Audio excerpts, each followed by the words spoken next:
Մայիսի 9-ի առավոտյան հաղթանակի եւ խաղաղության տոնի առթիվ հաղթանակ զբոսայգու հուշահամալիր այցելեց Գարեգին II ամենայն հայոց կաթողիկոսը։ Միաբանները վեհափառ Հայրապետին թափորով առաջնորդեցին դեպի հավերժական կրակը։ Անհայտ զինվորի հուշակոթողի մոտ ծաղկեպսակ զետեղվեց։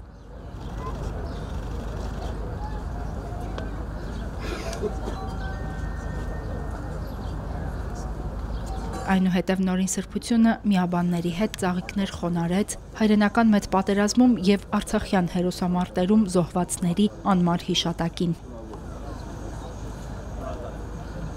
Երկրորդ համաշխարհային պատերազմում զոհվել է շուրջ 300,000 հայ։ Հազարավոր հայ հերոսներ են պարգևատրվել մարտական գործողություններում որոշիչ ներդրում ունենալու համար։ Հայկական Թամանյան դիվիզիան 80 տարի առաջ այս օրերին մասնակցել է Բերլինի գրավմանը։ 33 տարի առաջ մայիսի այս օրերին Արցախյան առաջին ազատամարտում հայկական անկախ պետության նոր ձևավորվող բանակը կարողացավ ազատագրել Շուշին։ Հանուն հայրենիքի նահատակվեցին բազմաթիվ հայեր։ Հայ եկեղեցու գահերեցի հետ հոգևորականները աղոթք բարձրացրեցին առ Աստված հայրենիքի համար իրենց կյանքն ընծայաբերած քաջորդիների, հոգիների հանգստության եւ խաղաղության համար։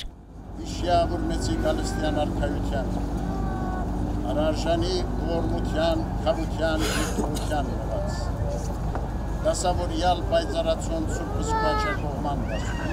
Աղոթքից հետո նորին սրբությանը մոտեցան լրագրողներ։ Վեհափառ Հայրապետն իր խոսքում նշեց, որ աղոթել է ոչ միայն ընկածների հոգիների, այլև Բաքվում պահվող հայ գերիների համար։ Հայրենական մեծ պատերազմի 80-ամյակի Շուշիի ազատագրման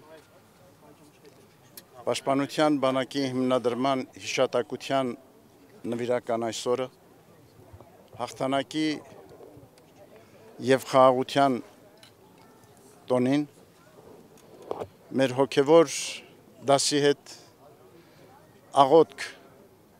բարձրացրեցինք անմար կրակի առջև հայրենական պատերազմում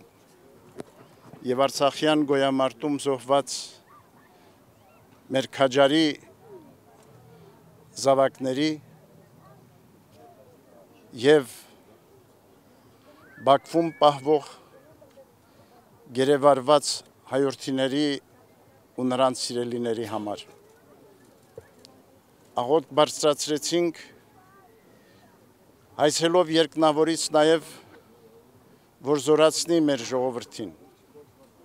դիմագրավելու իր կյանքի բոլոր դժվարությունները, արկա բոլոր մարտահրավերները մեր քաջարի զավակների արույության ոգով եւ առհայրենին սիրով կերտի բարեշեն դարձնի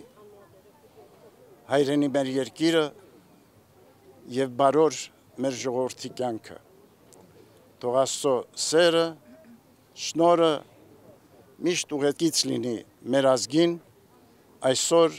եւ հավիտյան։ Մայիսի 9-ին հրապարակվել է հաղթանակի եւ խաղաղության տոնի առթիվ ամենայն հայոց կաթողիկոսի հղած ուղերձը։ Հերմինե Հակոբյան, Վռամ Խանամիրյան, Եկեղեցական կյանք։